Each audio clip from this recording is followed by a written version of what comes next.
하나님 말씀 누가복음 12장 32절부터 48절까지. 하나님 말씀 누가복음 12장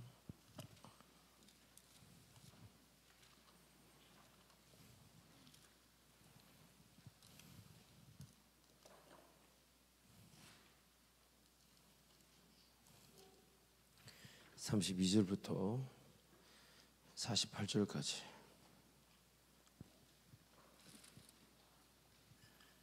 한 절씩 교독하겠습니다.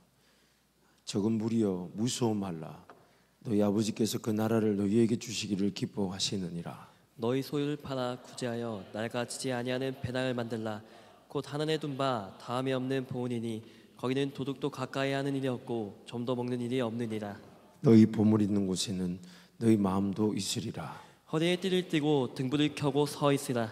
너희는 마치 그 주인이 혼인집에서 돌아와 문을 두드리면 곧 열어주려고 기다리는 사람과 같이 되라. 주인이 와서 깨어있는 것을 보면 그 종들은 복이 있으로다. 내가 진실로 너희에게 이르노니 주인이 띠를 띠고 그 종들을 자리에 앉히고 나와 소종들이라. 주인이 혹 2경이나 혹 3경에 이르러서도 종들이 그가 자고 있는 것을 보면 그 종들은 복이 있으리로다. 너희도 아는 바니 집주인이 만일 도둑이 어느 때에 이를 줄 알았더라면 그 집을 뚫지 못하게 하였으리라. 그러므로 너희도 준비하고 있으라.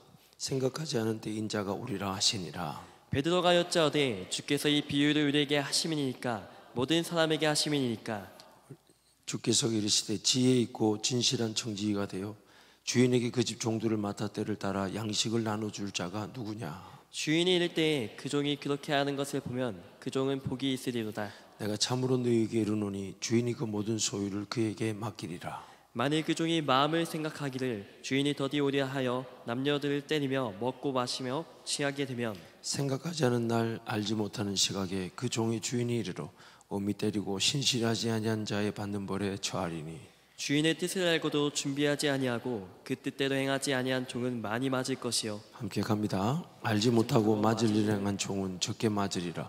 물은 많이 받은 자에게는 많이 요구할 것이요 많이 맡은 자에게는 많이 달라 할 것이니라. 아멘. 삶의 주인인가 아니면 내 삶을 관리하는 청지기인가.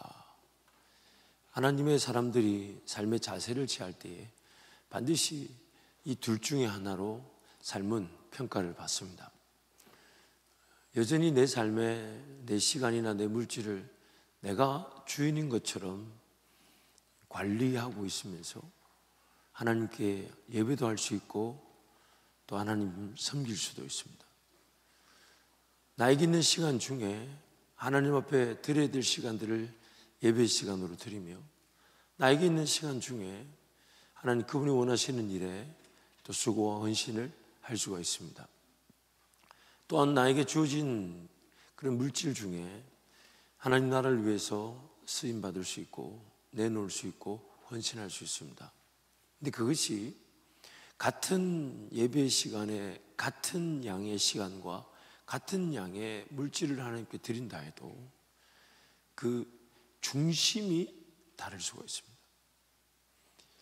내 삶은 그리고 내 시간과 내 물질은 하나님 나에게 맡기신 것으로서 하나님 그분께 삶을 다 드려서 그리고 드려지는 이 공적인 예배와 또한 공동체를 위한 삶, 나의 역할, 또 나의 기능, 그것을 감당하는 것과 내가 삶을 내가 주인 되어 살아가면서 드릴 수 있는 시간을 드려 예배 드리는 것, 드릴 수 있는 시간을 드릴 수 있는 물질을 드려 하나님을 섬기는 것은 겉으로 보일 때는 같은 예배를 드리며 같은 헌신을 하며 같은 하나님 나라를 꿈꾸고 있는데 그 중심이 다른 결론일 수가 있습니다.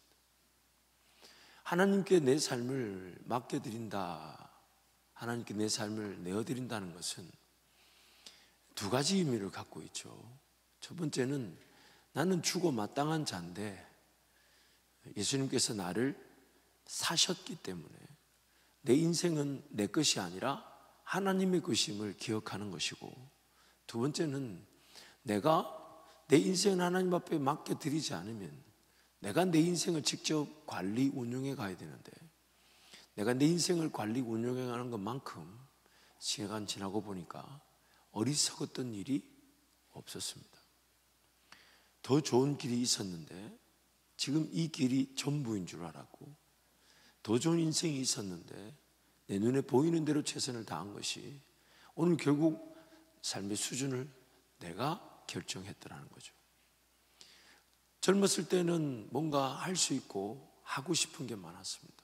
또 그런 동료도 하죠. 하고 싶은 거 많이 해봐라. 하고 싶은 거 해봐야 나중에 자기가 자기 길을 걸어갈 수 있는 어떤 경험치를 토대로 결정할 수 있지 않겠냐라고 말하지만, 그 하고 싶은 일들도 해야만 했던 일들이 있고 할 수 있는 일들로도 나뉘죠. 그래서 나중에 지나가 보면 해야만 했던 일들을 하고 싶어 하는 게 제일 안전했다는 걸 알죠. 할 수 있는 일은 점점점 시간 지날수록 없어집니다. 그래서 막상 인생의 어떤 말년에 할 수 있는 일이 없어가지고 주어지는 일조차도 감사하게 생각하죠. 그렇다면 인생의 지금 이 젊은 날 보내는 여러분한테 하나님께서 여러분의 인생을 이렇게 빚어가실 때에 하고 싶은 일이 있을 수 있고 할 수 있는 일이 있을 수 있지만, 여러분 나이 때 꼭 해야만 하는 일은 뭘까요? 해야만 하는 그 일을 하지 않아서 나중에 하고 싶고 할 수 있는 일조차도 다 기회를 잃어버리게 된다면 해야만 되는 게 뭘까요? 그래서 여러분 올 2025년 1년 내내 메시지 방향이 어디에 섰냐면, 반석 위에 먼저 서야만이 뭐든지 그 위에 세워질 수 있다는 거예요. 하나님께서 모든 것을 결정하신다면 나란 인생이 먼저 갖출 걸 갖추고 따를 걸 따르고 먼저 해야만 하는 일을 하게 될 때 내 인생을 이렇게 빚어가고 세워가는 집과 같은 그런 성령의 인도하심이 나타날 수밖에 없다는 거예요. 근데 그게 안 나타났는데도 인생은 살아오다 보니까 이게 과연 사라질 일인데 붙들고 있는 건 아닌지, 나중에 이 직업이 없어진다 하는데 내가 여기에 전부를 걸고 있는 건 아닌지, 내가 이렇게 인생 전체를 보내서는 안 되는데 인생 전체를 보내고 있는 건 아닌지, 자기 스스로 의문을 가지고 나중에는 오리무중에 빠지게 되죠. 또한 인생은 비워져야 된다는 거예요.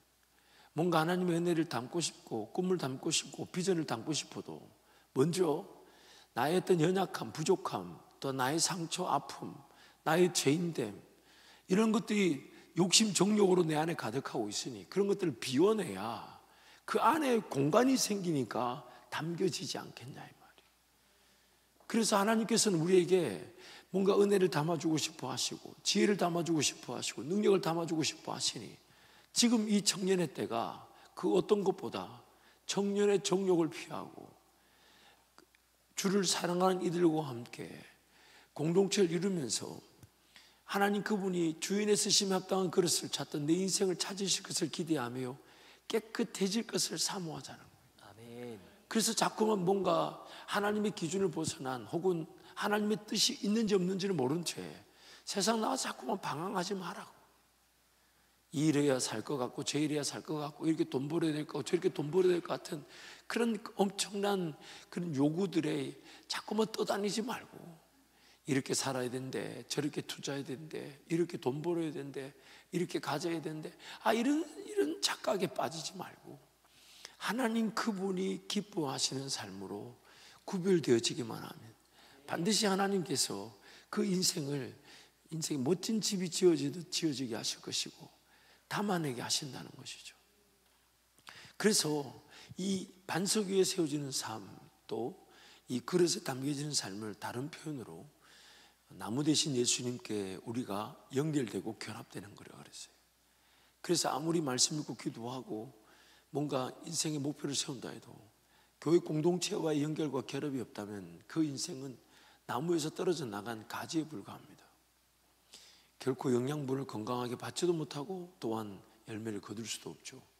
그렇기 때문에 하나님께서 우리에게 먼저 인생의 시기를 봤을 때 이 젊음의 때가 아니면 갖출 수 없는 거, 좀 더 정결해지기를, 좀 더 깨끗해지기를, 좀 더 거룩해지기를, 좀 더 구별되기를, 좀 더 비워지기를, 든든한 반석에 서는 것처럼 예수님과의 관계 중심의 삶을 지향할 것을 우리에게 말씀하고 계신 겁니다. 그게 이 젊은 날 갖추어지게 되면 여러분 남은 평생이 마땅히 예수님과의 관계 중심이듯 그 반석 위에서 예수님과의 관계 중심의 삶이다 보니 하나님의 음성이 들릴 수밖에 없어요. 하나님의 음성이 들릴 수밖에 없어요. 삶을 거기다 맞추고 그 관계 중심의 삶을 살면서 하나님의 음성을 듣고자 하니까 마땅히 들릴 수밖에 없죠. 또한 내 인생이 세상적인 오락, 유행, 습관, 문화에 그렇게 타협하거나 길들여질 시간적 여유가 없어요. 왜? 하나님 그분의 음성을 듣고자 하며 그분을 따르고자 하는 일에 세상적인 것에 그렇게 시간을 버리고 물질을 허비할 여유가 없는 겁니다.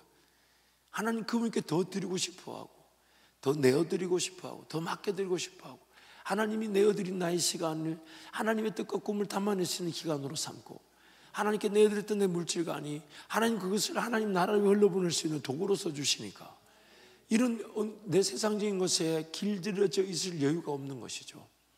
무엇보다도 교회 공동체를 중심으로 사랑을 받고 사랑을 할 때 반드시 나도 성장하게 되고 함께 있는 지체도 성장하게 되는 것입니다. 그래서 성경이 우리에게 청지기적 삶을 살라고 합니다. 청지기적 삶이라는 것은 하나님 우리에게 허락하신 것들이 모두 나에게 내 것이 아닌 맡겨진 것임을 아는 겁니다. 왜냐하면 이미 앞에 설명한 대로 나에게 맡겨진 시간 혹은 물질 혹은 내 삶이 내가 관리하고 내가 지켜내는 순간 안전이 보장되지 않을 뿐만 아니라 인생이 그 하나님의 설계된 계획과 꿈에 따라 성장하거나 열매를 거두지 못할 것이 자명하기 때문에 그래서 인생을 딱 태어나는 순간 우리는 내 인생의 주인이 내가 아니라는 걸 빨리 인식할 줄 알아야 돼요. 남자로 태어날지 여자로 태어날지를 결정하지 않았어요. 이 시대에 태어날지 저 시대에 태어날지를 결정하지 못했어요. 내 미래를 한 치 앞도 알 수 없이 그러나 살게 살아야 돼요. 인생이 내가 사는 것 같이는 보이지만 주인이 내가 아니라는 거예요. 내가 아니에요. 주인은 내가 아니에요.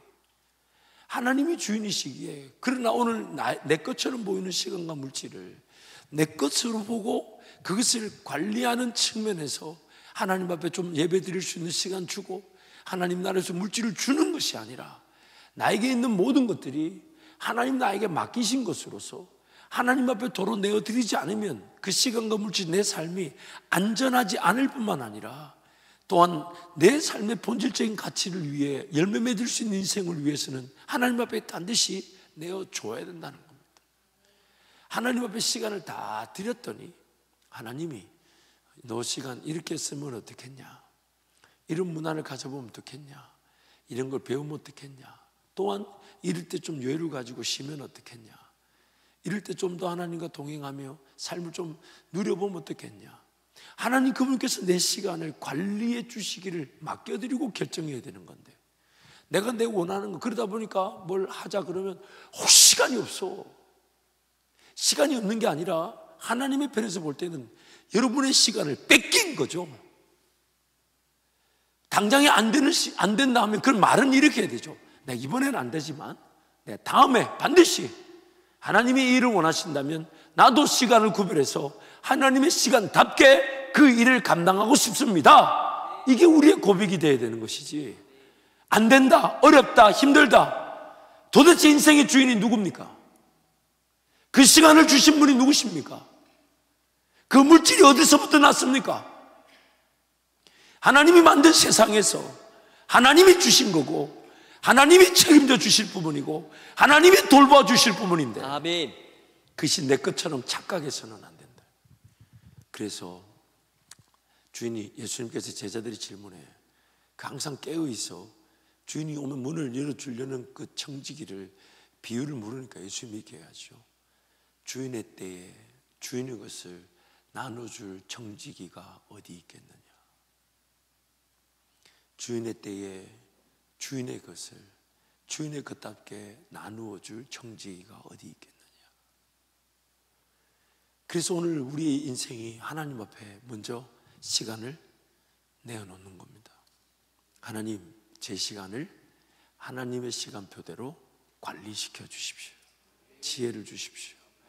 하나님의 그 관계 중심의 삶에서 문화가 세워지게 하시고 습관이 세워지게 하시고 중독에 걸린 것처럼 성령 하나님께 사로잡히게 해주십시오. 성령으로 충만하게 해주십시오. 또 하나님, 저희가 허락하신 이 물질이 하나님 나에게 주신 것이니까 하나님 어떻게 사용할까요? 하나님, 이론이라도 하나님의 뜻 없는 것에 허비되지 않게 하여 주시고, 하나님 주신 이 물질이 하나님 나에게 관리하라고 맡기신 거니까 그러면 하나님 어떻게 쓸까요? 그렇게 하나님께 물으면서 내가 있는 시간의 물질을 하나님 앞에 다시 끄집어내 놓는 겁니다. 그때 그 시간과 물질을, 예전에는 그렇게 오락하고 그렇게 유행을 따르고 세상적인 것에 쓰고 말았을 시간과 물질이 죽어지게 되고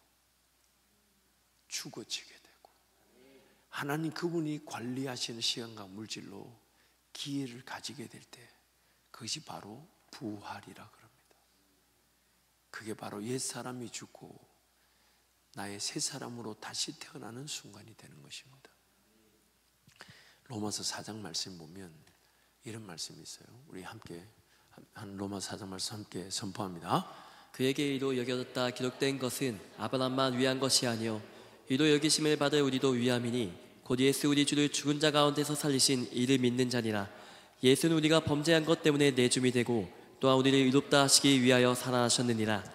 25절 말씀 보니까 예수는 우리의 범죄한 것 때문에 자기 자신을 먼저 하나님 앞에 내어 줌이 되고, 하나님께서는 예수님이 내주신 그 삶, 그 시간 물질을 하나님 나라의 영광을 위해 다시 관리되어져 사라질 수 있도록 다시 예수님께 내어 주셨는데, 그것이 바로 우리 의를 위하여 부활하셨다는 겁니다.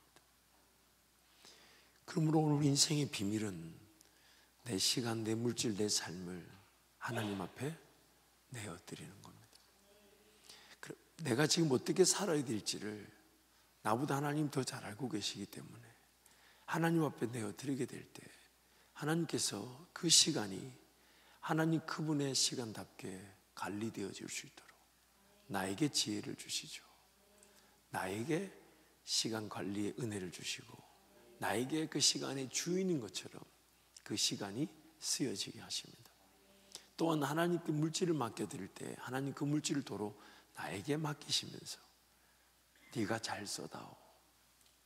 그래서 일정 기간 이 성장의 과정 속에 보면 하나님 앞에 시간 이렇게 물질을 내어준 성도들을 보면 한 기간 동안 훈련의 기간이 있어요. 하나님께 철저하게 그 시간의 열매를 보기보다는 시간과 물질 그 자체가 하나님 앞에 구별되어 드려지는 것에만 집중되게 하세요.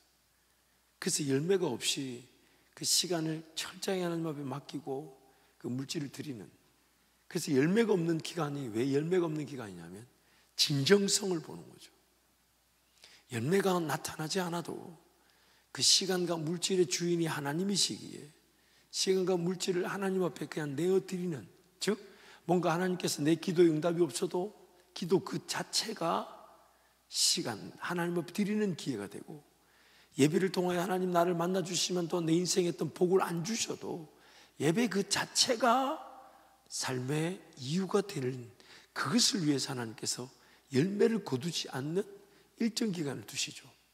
그리고 그 일정 기간 동안 그들이, 그 청지기들이 하나님 앞에 시간을 드리고 물질을 드리면서 인내를 배우죠. 그러면서 뭘 궁극적으로 배우냐? 내 삶에 시간을 물질을 드려도 열매가 없다 할지라도 시간과 물질 자체를 드리는 것 자체가 행복한 줄 알게 하시고, 내게 아니니까 하나님의 것이니까 하나님의 것답게 그 시간과 물질을 내어 드렸더니 하나님 뭔가 나한테 페이백 하시듯이 더 많은 시간을, 더 많은 물질을 주시겠지만 그 성장의 기간 동안 과도기를 두시면서 철저하게 그 진정성을 보시고 그 시간 자체가 내어드려 더 많은 시간이 주어지지 않아도, 물질 자체가 내어드려 더 잘 관리되어 열매를 더 많이 거두지 않아도 시간과 물질 그 자체를 하나님 앞에 내어드릴 수 있음이 기쁨이 되게 하시는 그 기간을 딱 보내고 나면 하나님이 이제는 어느 정도 수동적이었던 삶이 이제 능동적인 삶으로 바뀝니다. 그게 무슨 뜻이냐면 내가 하고 싶은 대로 하나님도 원하신다고 얘기하세요. 내가 뭘 하겠다고 할 때 예전에는 이게 뜻이 있나 없나, 하나님 함께 하시나 안 하시나 막 이런 걸로 까다롭게, 그리고 안 되는 일이 있고 어려운 일이 있었지만 내 삶이 하나님 앞에 온전히 드려져서 하나님의 시간입니다, 하나님의 물질입니다. 그래서 하나님 이 시간 자체, 이 물질 자체를 내 함부로 쓸 수가 없고 하나님과 관계 중심에서 먼저 우선순위를 둬야 되고, 또한 하나님 그분이 원하시는 일에 그 문화와 습관을 세워야 되며, 하나님 그분이 기뻐하시고자 하는 일에 헌신하고 수고하고 충성하고 희생하여서 하나님께 온전히 드려진 삶을 추구하게 되면 그 과정이 어느 정도 진정성을 확인하는 과정과 인내의 과정과 성장의 과정과, 그리고 그것이 진정한 습관과 문화가 되기 시작하면요, 나중에 하나님께서 네가 뭘 꿈꾸든지 나도 그거 원한다, 네가 뭘 하고 싶어 하든지, 결국 그것이 그 사람은 자기 시간 물질이 자기 게 아닌 하나님의 것으로 관리되어질 기회로 여겨 뭘 시도하고 도전하려고 할 테니까요. 드렸으니까. 그러면 그때 하나님이 너 뭐 원하든지 내가 다 원한다, 너 어디를 가든지 내가 무조건 함께 할 거다, 네가 무슨 일을 행하든지 그 일이 반드시 이루어지게 할 것이다. 이거를 성경이 뭐라 하냐면 그의 범사가 형통하였더라. 아브라함의 얘기를 우리가 쭉 들었죠. 아브라함이 이제 하나님의 음성을 식별하고 들을 줄 알면서 하나님을 진정으로 예배하는 예배자의 자리까지 서게 되잖아요. 그 예배자의 자리가 바로 자기 자신을 드리는 고백으로 하나님은 백세에 난 아들을 내놔라 하셔서, 백세에 난 아들 이삭을 바칠 때 아브라함은 이미 자기 삶 자체도 포기한 겁니다. 백세에 난 아들을 드릴 때 하나님은 이런 표현 미안해요, 한 번의 낚시질로 몇 마리의 고기를 잡으냐면 2마리를 잡은 거예요. 이삭의 삶도 하나님께 드려지게 하시고 아브라함의 삶도 하나님께 드려지게 하시고, 그래서 그때 하나님이 도로 이삭을 다시 아브라함한테 살리셨죠. 아브라함은 이삭을 하나님 앞에 드리려고 했는데 하나님은 이삭을 죽이지 말라 하시며 옆에 걸려있는 양을 잡아 이삭을 대신하게 하시고, 그리고 그 아브라함의 삶이 더 이상 그 어떤 것에도 자기가 주인됨을 인정할 만한 자기 삶의 영역이 존재하지 않았던 겁니다. 그래서 그런지 24장 1절에 여호와께서 아브라함의 범사를 형통케 하셨더라. 그 삶 자체가 하나님 앞에 완전히 드려져서 그가 뭘 계획하든지, 그가 뭘 사모하든지, 그가 시간을 어떻게 쓰든지, 그가 물질을 어떻게 쓰든지 하나님 보실 때는 하나님의 시간과 물질과 삶답게 쓰여질 것이기 때문에 그의 삶이 하나님께 온전히 다 드려졌기 때문에 범사가 형통한 것입니다.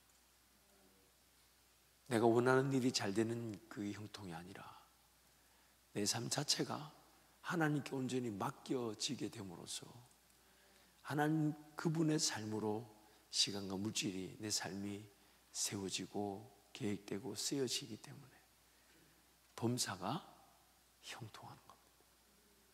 네가 어디로 가든지 하나님 함께 하시는 거예요. 그때부터 사명 감당이 시작되고 차지하고자 하는 땅이 차지되어지기 시작하고 하나님의 나라가 세워지기 시작하고 죽었던 영혼들이 돌아오기 시작하고 교회가 세워지고 예수 그리스도의 재림을 앞당기듯 복음 전파에 나의 삶이 쓰여지게 돼요. 내가 직장도 열심히 생활해야 될 것 같고 내 개인적인 삶도 돌봐야 될 것 같고 교회 생활도 잘해야 될 것 같고, 이거는 여전히 삶의 주인이 접니다. 근데 하나님 앞에 삶을 드려서 예배자가 우선이 되기를 원하고 기도자가 우선이 되기를 원했는데 하나님께서 너 이런 직장에서 이런 일 한번 해볼래? 또 너의 개인의 성장을 위해서 이런 걸 한번 시도해보고 이런 걸 한번 해보고 이런 걸 한번 도전해볼래? 같은 모양을 지녔지만 그 중심이 다른 거죠. 하나님 그분께 드려져서 관리되어지는 직장, 관리되어지는 삶, 관리되어지는 교회 생활. 근데 하나님 나라를 위해 살아야 했던 부담은 큰데 일도 해야 될 것 같고 세상에서 잘 살아야 될 것 같아서 자기가 다 정해놓고 예배하러 오는 거. 그 중심과 그 내용이 완전히 다른 겁니다. 그래서 이 젊음의 때 여러분, 하나님께서 여러분에게 원하시는 것은 먼저 깨끗해지라는 거예요. 반석 위에 먼저 서라는 거예요. 연결되기만 하면 반드시 자라고 열매를 맺을 테니까 조금 멀리 간다 생각하면서 제대로 가야 되는 거지. 지금 당장 죽을 것처럼 여겨서 세상살이에 얽매여서는 안 된다는 겁니다. 그래서 그 얘기를 걸어가는 거예요. 언젠가 어떤 청년이 저한테 물어요. 목사님, 뭔가 절박감이 있어야 하나님 앞에 매달리고 그 절박감이 있어야 하나님 그분께 정말 하나님의 뜻을 구할 수 있는 기도가 살아날 것 같은데 저는 절박감이 없어요. 그래서 제가 절박감을 만들면 어떻겠냐? 그 어떻게 만드는 거냐? 그래서 제가 너 지금 모든 생활비 어디서 나냐 했더니 부모님한테 돈 받고 있대. 그럼 그걸 끊어라. 끊어라. 그거 어떻게 사냐? 그럼 교회 와라. 그 다음에 어떻게 하냐? 일단 와라. 와서 하나님 앞에 기도하면서 하나님 예배하면서 하나님, 제가 이 순간 하나님 앞에 달려 나왔으니까 제가 두 끼 금식하고 하루 한 끼 교회 밥 주는 걸로 먹고 교회 안에서 기도하면서 영원히 살까요? 아니면 이 시간에 하나님께서 저한테 깨닫게 하셔서 만남이 있게 하시고 직업의 길을 열어주시고 일할 수 있는 기회를 주실 겁니까?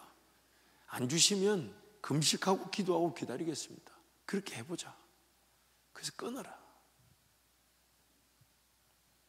지금까지 안 오고 있습니다. 10년이 다 돼가는데 지금까지 안 오고 있습니다.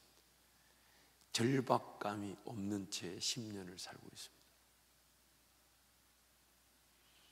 절박감이 왜 없는 걸까요? 오늘 나의 영적 형편을 내가 이해하지 못하는 거죠. 만약에 여러분 질병에 걸렸는데 죽을 병이라는 걸 깨닫게 되면 병을 고치고 싶은 마음이 들까요? 안 들까요? 들죠. 우린 이미 죄라는 질병에 걸렸는데 죄가 얼마나 나를 지배하고 있는지 그걸 모르니까 절박감이 없는 거예요. 그래서 하나님 말씀이 뭐부터 해주겠냐 그러면 그 죄를 먼저 깨닫게 해주고 죄에 대한 절박감이 생기게 만들어주겠다는데 말씀의 자리로 안 갑니다. 그러니까 언제 병원 가게 되냐? 하다가 참고 또 참고 참다가 도저히 못 참을 때 병원 가죠. 그제서 살려달라고. 그럼 의사 선생님이 왜 이제 왔냐고. 왜 이제 왔냐고. 그만큼 우리가 어리석은 거예요. 그만큼 우리가 죄라는 것에 사로잡혀가지고 나를 고쳐주신다고 나를 새롭게 한다는데도 그 고쳐주실 하나님 앞에 안 가는 겁니다. 마치 육신의 질병, 육체의 질병도 하다 나중에는 정말 그걸 뽑아내야 되고 끊어버려야 될 그 위급한 상황이 돼서 그제서야 고쳐달라고 난리치는 게 인생이에요. 그러니 그때 딴 거 하느라고 바쁜 일 처리하느라고 내 몸 아픈 거 돌보지 못할 때가 아니라 바쁜 거 힘들 뭐 해야 될 일 그거 좀 내려놓고 내 몸부터 다스리고 내 영부터 다스렸어야 되는데 그게 진정한 절박감이죠. 그래서 하나님 앞에 삶을 드리지 않으면 드리지 않은 삶만큼 위험한 삶이 없습니다. 하나님 앞에 맡겨드리지 않은 것만큼 피곤한 일이 없어요. 자꾸 선교 가자 하고 자꾸 수련회 가자 하고 자꾸만 목장 모임하고 주중에 무슨 모임을 하고 100일 기도를 시간이 만들어가지고 오라 그러고. 근데 하나님 중심의 삶을 산다면 오히려 직장 상황이 여의치 않으면 하나님 내가 이 기도의 시간을 놓치고 싶지 않으니 직장을 바꾸어 달라든지 아니면 직장 상황을 만들어 달라든지 하나님 복음 전하며 살고 싶은데 내가 어떤 단기 선교나 수련회를 못 갈 정도로 바쁘게 사는 거 이 자체가 틀린 거라면 하나님 제 삶을 바꿔주십시오. 직장을 옮기시든지 새로운 길을 걸어가게 하시든지. 그래서 하나님, 내가 하나님 나라를 위해 도전하는 그 모든 것들은 단 하나도 놓치지 않게 해주시고 세상 살이는 하나님이 책임져 주십시오. 하나님이. 제 주변에 하나님 그분께 쓰임받기 위해 목표를 정해두고 그 직장과 일터의 상황에서 하나님 은혜를 구하며 기도했던 성도들 중에 나중에 선교하고 싶을 때 선교 못한 사람이 없었고, 하나님 나라에 살고 싶을 때 하나님 나라에 살지 못했던 사람이 한 명도 없습니다. 그것을 목표로 정하지 않고 하나님 은혜를 구할 줄 몰라가지고 삶에 묶여 있는 거지. 지금 내가 이 직장에 일을 하고 있지만 하나님, 이 직장 속에 주일 성수 철저하게 지켜내게 하시고, 또한 이 직장 상황 속에서 저의 영향력과 가치가 인정받아 선교 가고 싶을 때 회사가 배려해 주든지, 아니면 다른 배려해 준 회사로 옮겨 주시든지, 아니면 사업을 하게 하시든지, 하나님 평생 누군가의 꿈에 소모품으로 살지 말고 하나님 나라 꿈의 주인공으로 살게 해 주십시오. 당장의 변화를 하나님께서 인내하며 참게 하시더라도 목표를 분명히 설정하는 거죠. 내 삶을 하나님 앞에 드려서 하나님이 하나님의 뜻에 따라 관리되어지는 삶으로 쓰임받을 수 있도록, 그것이 이 젊음의 때 도전해 볼 수 있는 기회 아닐까요? 그러나 하나님이 너는 그 직장이 사명의 자리니 그 직장에서 성실하게 주의 은혜를 광고하며 그 사명 잘 감당하거라. 그러면서 마땅히 사랑할 성도들 사랑하고 복음 전하고 지역교회를 섬겨한다면 그것도 은혜죠. 근데 그런 걸 한번 점검해 보거나 목표를 정해두고 물어보지 않고 무작정 지금 있는 인생 잘 살게 해달라, 지금 삶 형통하게 해달라, 지금 삶 하나님께서 더 잘 도대체 더 잘 사는 것 뭘까요? 얼마나 돈이 있으면 더 잘 사는 겁니까? 뭘 얼마나 더 갖추면 더 잘 사는 겁니까? 얼마나 더 가지면 더 잘 사는 건데요? 뭘 이루면 잘 사는 건데요? 아니요. 하나님 그분께 맡겨드렸더니 마땅히 관리되어질 건 관리되어지게 하시면서 또 누릴 수 있는 건 누리게 하시죠. 나를 돌보신다고요. 나를 빛내주신다고요. 나를 하나님 그분의 종으로서 인정받게 하신다고요. 그게 하나님의 뜻이죠. 그런데 그 겉으로 드러나는 것들을 목표로 두고 살아가는 어리석음이 얼마나 가련한 것입니까? 이 젊음의 때 여러분, 다른 그 어떤 것보다 하나님께 먼저 내어드려야 될 기회입니다. 왜냐하면 나중에 내어주고 싶어도 그런 인생의 기회가 다시 오지 않습니다. 이때 내어드려서 하나님 그분의 시간표대로 관리되어질 수 있도록, 하나님 그분의 물질답게 관리되어질 수 있도록. 누가 아멘 하지 말았나 들어올 때? 여러분 믿지 마세요. 설교가 짧아지는 건 여러분의 아멘의 능력이고 설교가 길어지는 것은 아멘의 부재의 능력이에요. 아하, 못 알아들었네. 이 젊음의 때 여러분, 하나님 믿고 하나님 그분께 삶을 한번 맡겨보십시오. 아멘. 하나님의 시간표대로 시간이 계획되어지기를 기도해 보십시오. 아멘. 하나님의 물질답게 드릴 것 드리고 섬길 것 섬기고, 내가 조금 굶고 내가 조금 덜 쓰고 내가 조금 희생하더라도 내가 조금 절제하더라도 하나님이 원하시는 일에 먼저 쓰고 하나님 원하시는 먼저 내어드리면 절대로 여러분 발이 부르트지 않을 것이고 의복이 헤어지지 않을 것입니다. 하나님 반드시 책임져 주실 때 아멘. 나중에는 그런 것들이 중요하지가 않아요. 제 행복한 고민을 얘기해 볼까요? 우리 성도님들이 목사가 조금이라도 뭐가 피곤해 보이고 그러면 뭘 자꾸 건강보조식품을 사다 주려고 그래. 그래서 제가 감사히 받지만 부탁을 드려요. 다음에는 선교지로 흘러보낼 헌금으로 함께 해주십시오. 목사가 조금 제 나름대로 깔끔한데도 더 깔끔하신 분들이 많으니까 옷을 자꾸 사주려고 그래. 제가 양복이 많아요. 감사한 일이죠. 그는 한 번은 받지만 두 번째는 다음에는 선교지로 함께 흘러보낼 수 있는 기회가 되면 좋겠습니다. 제가 하고 싶은 얘기가 뭐냐면 하나님께서 저를 빚어주시는 거예요. 저를 높여주시는 거예요. 저를 빛내주시는 거예요. 제가 지금 입고 있는 이 모든 거, 심지어 이 금배지까지 다 제가 산 게 하나도 없어요. 하나도 없어요. 하나님께서 제가 사지 않아도 채워주셨어요. 물론 안 주셔도 나는 주의 길 걸어갈 건데 주님이 자기가 사랑하는 자들을 그렇게 벌거벗게 내버려 두지 않으세요. 철저하게 빛내주시는데 나중에는 황송할 따름이고 지나친 것 같고, 또 이렇게 설교하면 목사 또 선물 안 해도 되는갑다. 마귀는 떠나갈지어다. 어른들 거는 제가 그렇게 이제 절제하지만 여러분 거는 받아도 한계 없이 받을 수가 있어요. 받고 싶어요. 곧 6월달이 돌아옵니다. 아멘, 아멘. 26에 12 들을 게 있는 자는 들었을 것이야. 또 2월 6일이라고 이상한 소리 하는 건 확.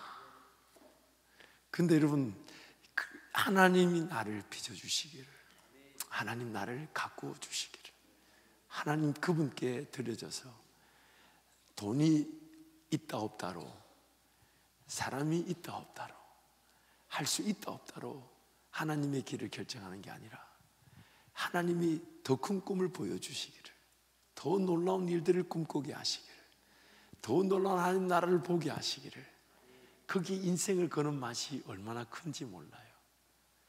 그래서 여러분, 저는 꿈이 많아요. 제가 우리 교회 담임 목사로 있는 동안에는 10개의 교회를 개척하고 싶어요. 세종을 시작으로 해서 10개의 교회를 세워가지고 제가 있는 동안에 섬기다가 은퇴하기 직전에는 다 분리시켜주고 싶어요. 그리고 해외 10개의 선교 거점 기지를 만들었으면 좋겠어요. 그래서 거기서 그 나라 청년들을 키워가지고 우리나라로 오게 하고 여기서 신학을 공부시켜서 다시 보내는, 현지 목회자를 길러내는 그런 사역을 해보고 싶어요. 또한 우리 장제학교가 지금 교회 안에 있지만 바깥으로 나갈 수 있도록 기도하고 있어요. 교회 가까운데. 그래서 하나님 앞에 대충 돈이 이 정도 필요할 것 같다고 액수는 던져놨어요. 대충 세보니까 500억 정도 드는 것 같아. 제 거가 아니니까. 나는 500원도 없어. 그러니 500원이 필요하나 500억 원이 필요하나, 필요한 건 똑같은 거예요. 안 그래요? 이 모르는구나. 내 얘기 하나 해줄게. 제가 결혼을 하고 필리핀으로 이제 신혼여행을 가는데 사실 단기 선교로 갔어요. 그래서 아내한테도 이제 유학 갈 거니까, 그때 유학이 그런 게 다 결정되지 않았을 때, 비자도 안 나왔고 아직 입학 허가도 안 받았는데도 갈 줄 믿고 직장 내려놔라. 직장 내려놔라. 그거 나중에 결혼하고 나서도 할 수 있는 일이면 내려놔라. 사명에 관계된 일이 아니면 내려놔라. 그랬더니 그 다음날 바로 내려놔 버리대. 그리고 바로 이제 신혼여행 가다 한 달을 계획했어요. 왜냐면 저도 교회 사역 그만뒀고 아내도 그만뒀고, 그래서 한 달 그만뒀는데 비행기를 타고 가면서 저도 모르게 아버님이 저한테 유학 가면 유학 비용에 쓰라고 그 축의금 들어온 돈을 저한테 다 주셨어요. 그걸 보니까 1,000만 원을 주셨더라고. 이야, 근데 이거를 5만 원짜리야 1만 원짜리 1,000만 원이 얼마나 두둑해. 이거를 한국에 두고 왔어야 되는데 저도 모르게 옷을 갈아입고 그걸 안에 있는 걸 모르고 필리핀까지 가져온 거야. 그런데 우리가 그때 단기 선교로 부부가 갔던 곳이 한 20군데 정도 현지인들 그 목회자들 이제 사택을 한 바퀴 도는 건데, 가는 교회마다 다 어려운 거예요. 지붕이 없고 벽돌 올라가다 말고 옆에 뭐가 없고 그래가지고 헌금을 좀 가지고 왔어요. 그렇게 이제 주다 보니까 한 2군데 교회 돌아보니까 돈이 없는 거야. 근데 이제 아버지가 저한테 유학 가면 쓰라고 돈 준 게 있잖아요. 그래서 이걸 내가 왜 들고 왔지? 이러면서 그날 밤에 기도하는데 이런 계산이 떨어지더라고. 하나님, 제가 유학 가면 얼마가 필요할까요? 그 계산해 봤어요. 비행기 티켓하고 또 가서 이제 첫 달 아파트 월세하고 뭐 기본적인 어떤 생활비 최소한을 잡아봤을 때 1,900만 원 정도가 필요하더라고. 근데 지금 내 손에 1,000만 원 있는 거죠. 그래서 누군가 그러더라고. 그럼 900만 원 모자란 거 아니냐? 저는 그렇게 생각 안 했어요. 이 1,000만 원이 1900만 원에 1000만 원이 아니네. 1900만 원이 필요한데 하나님 지금 1000만 원 준 거면 1000만 원이 1900만 원 쓰라는 게 아니라 이건 지금 쓰라는 뜻이네. 그러면서 나머지 한 10몇 군데 교회 다니면서 그 돈 다 썼어요. 깨끗하게 썼어요. 까짓 거 뭐 하나님이 책임주셔야 되지. 나한테 지금 900만 원이 모자란 거나 2000만 원이 모자란 거나 매 한 가지야. 매 한 가지잖아요. 그래가지고 가는 데마다 후하게 지붕하라고 돈 쫙 주고, 옆에 막 벽돌 올리는데 내가 한쪽 벽 딱 해주고, 교인들 다 부려가지고 교인들 평생 못 먹어봤다는 가위라고 막 돼지고기와 새우 사가지고 잔치를 먹여주고 너무너무 행복하더라고요. 이야, 하나님 평생 이렇게 돈 쓰며 살게 해주십시오. 아멘. 여러분 아멘 하면 나라도 아멘 해야지. 아멘. 난 그때 이미 아멘 했어. 그래가지고 딱 썼는데 심지어 돈이 얼마나 모자라는지 제 아내한테 혹시 돈 가져온 애 있냐 했더니 없대. 근데 어머니 신용카드를 갖고 왔대. 잘 됐다, 내놔라. 그래가지고 그것으로 현찰 빚내가지고 250만 원인가 그 신용카드 빚이라 그러더만. 그래가지고 야, 신용카드 회사에 현찰을 빌려주대. 수수료 해가지고 딱 빌려가지고 그것까지도 깨끗하게 썼어. 심지어 돈을 얼마나 잘 썼는지 그때 당시에 마닐라 공항에 들어갈 때 공항세 2만 원을 각각 만 원씩 2만 원을 냈어야 되는데 그 돈 계산 안 하고 다 쓴 거예요. 그래서 공항에 못 들어가는 거야. 요즘 공항세가 티켓에 다 포함되어 있지만 옛날에는 공항세 따로 냈거든요. 그래가지고 할 수 없이 한국 사람 지나가는데 내가 가서 뭐 만 원 달라 그러면 싸울 것 같아가지고, 그것도 아내가 좀 낫잖아요. 앵벌이를 시켰지. 내가 가는 것보다 당신이 가면 좀 낫지 않겠냐. 그래가지고 한국 사람이 막 한 번에 주더라고. 한 번에. 이야, 그 돈 갚겠다 했더니 안 갚아준다 그래서 안 갚았지. 근데 하나님께서 제 유학길 얼마가 필요한지, 얼마가 있어야 되는지 11년 동안 사람에게 단 한 번도 빚내게 하지 않으시고, 자녀 셋을 놓고 대학원을 2번 다니는 동안 단 한 번도 물질 없어서 정해진 길을 못 걸어게 하신 적이 없었습니다. 없었습니다. 하나님께서 제 인생 그렇게 책임져 주셨어요. 그때 제가 배운 거죠. 나의 관심은 어디서 돈이 들어와야 될지가 아니라 하나님 이미 나에게 허락하신 시간과 물질을 하나님께 어떻게 맡겨야 되나, 어떻게 맡겨야 되나. 그래서 물질을 맡기기 때문에 나에게 주어진 것의 우선순위를 하나님께 먼저 드리고, 하나님 그분이 원하시는 일에 드리고, 누군가 도움이 필요하다면 그쪽으로 흘러보내는, 차라리 내 거 희생하고 내 거 절제하고, 또한 내 자식들 필요한 것도 나중에 하나님 주시면 주시는 거고, 어렵다는 사람, 왜냐하면 내 자식들은 한 학기 휴학하면 되고 조금 인내하면 되고, 왜 못 먹고 못 살 정도는 아니니까. 그냥 당장 못 먹고 못 사는 사람들한테 내 자식들 내 거 학비를 흘러보내는 건 당연하다고 저는 생각해요. 물론 그렇다고 해서 그렇게 많은 기회가 있었던 건 아니에요. 그렇지만 하나님께 맡기는 거예요. 하나님의 시간답게, 하나님 물질답게. 그럼 하나님이 도로 그 시간과 물질을 나에게 맡겨주시면서 네가 하나님 나라 대변이 되어 청지기가 되어 주인의 뜻에 따라 이 시간과 물질을 흘러보낼 수 있는 청지기가 되어다오. 나한테 더 맡기고 싶어 하죠. 그리고 잊지 마세요. 주마가편이라고, 하나님께서 한 달란트를 땅속에 처박아뒀던 사람의 한 달란트를 뺏어가지고 2달란트로 4달란트 남긴 사람이 있고 5달란트로 10달란트를 가진 사람이 있는데, 그 우리 생각 같으면 그 한 달란트 뺏어서 4달란트 있는 사람한테 주면 될 것 같은데 주님은 10달란트 있는 사람한테 주라 그래요. 왜?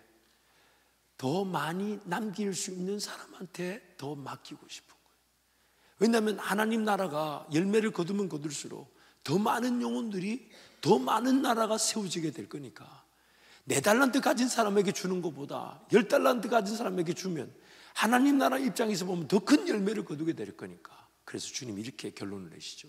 무릇 가진 자는 더 가지게 될 것이고 있는 자는 더 있게 될 것이다. 그게 달란트 비유의 결론이었습니다. 그러면 오늘 내 삶의 목표가 어디로 가야 되냐면, 내 인생의 주인이 내가 아닌 하나님이신 줄 알아서 내가 내 시간과 물질을 관리했을 때 그것이 오히려 나를 힘들게 하고 어렵게 할 수 있다는 걸 알고 내 삶을 안전하게 지킬 뿐만 아니라 또한 하나님이 내 삶의 시간과 물질의 주인이시니까 하나님의 것답게 먼저 내어드려 하나님 중심의 그런 시간표들을 먼저 짜고 하나님 그분이 원하시는 일을 멀쩡한 물질을 흘러보내게 되면 그 물질이 나에게 도로 맡겨짐의 기회가 되어 하나님 나라를 이루게 되는 것입니다. 하나님의 영광의 기회를 걸어가게 돼요. 저는 세종에도 땅을 알아본 것도 아니고 그런 좋은 땅이 있는 줄도 몰랐고 그런 법적인 문제가 있는지 전혀 몰랐어요. 그러나 하나님께서 주시겠다 하니까 은행 융자만 안고 가져가라 해서 가져온 거예요. 이게 무슨 말인지 모르는구나. 그분이 12년 동안 이자 10억 낸 거 자기가 포기하고 은행 융자로 그냥 교회에다가 넘긴 거예요. 현 시세로 따지면 10억이 넘는 수익이 생긴 거예요. 그 사람이 자기가 내려놓은 거예요. 교회가 쓴다 하면 기꺼이 준다고. 물론 그분도 목회자시고 한의원을 하시는 분이신데 기꺼이 교회가 쓴다면 내놓겠다. 그래서 그 세종 땅을 얻게 됐어요. 가보니까 우리 땅도 좋은데 우리만 쓸 수 있는 옆에 공공용지가 있는데 130평이 있어서 주차를 20대를 우리가 전용으로 쓸 수 있는 땅이에요. 나중에 여러분 가보면 알아요. 그리고 제가 이쁘게 지어놓을 거예요. 조명 처리 잘해가지고 여러분 결혼식 서로 하고 싶어요. 이렇게 말하는데 너무 가슴이 아픈 게 결혼식장은 했는데 결혼할 사람이 없어서 아버지 모든 우리 청년들의 믿음의 가정이 이루어질지어다. 주로 이쪽에 많은 것 같으니까 이쪽이 이루어질지어다. 아멘. 낙심치 말지어다. 더 좋은 사람이 있습니다. 아멘. 먼저 간 게 중요하지 않아요. 제대로 가는 게 중요한 거야. 아멘. 그리고 결혼하고 그냥 주의 길 함께 걸어갑시다. 아멘. 아멘. 크게 할지어다. 아멘. 그래서 여러분 우리 인생이 하나님께 맡겨질 기회로 사는 겁니다. 반드시 먼저 내어줘야 합니다. 하나님께 내어드려야 합니다. 아멘. 그럼 하나님 우리에게 도로 내어주시면서 부활의 기회로 우리 인생이 사라지게 하실 것이니까 그 인생의 길을 걸어가는 우리 모든 청년들이 되시기를 축복합니다.